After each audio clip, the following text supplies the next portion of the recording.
façon dont vos prospects, vos clients cherchent l'information aujourd'hui a radicalement changé. Alors évidemment, on vous parle d'IA, de ChatGPT, etc. au quotidien, mais dites-vous qu'il n'y a pas tout le monde qui utilise encore ChatGPT. Mais par contre, dites-vous ce qui a changé, c'est qu'il y a maintenant une phase de réflexion qui est beaucoup plus importante qu'avant.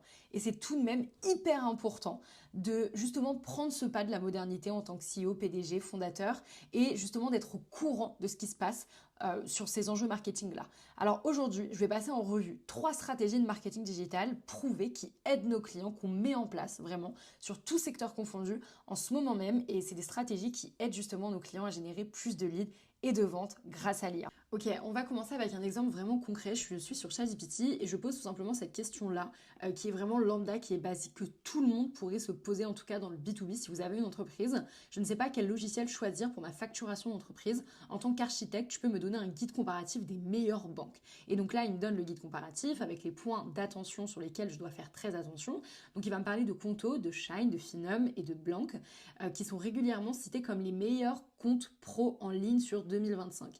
Et ce qui est intéressant quand on regarde vraiment ce que ChatGPT crawl, vraiment le principe de crawl, c'est qu'est-ce qui va être regardé, qu'est-ce qui va être mis en avant, qu'est-ce qui va être décidé justement. Et donc là, on voit qu'on a Comparabank, on voit aussi qu'on a Independent.io, Obat, Moneyvox.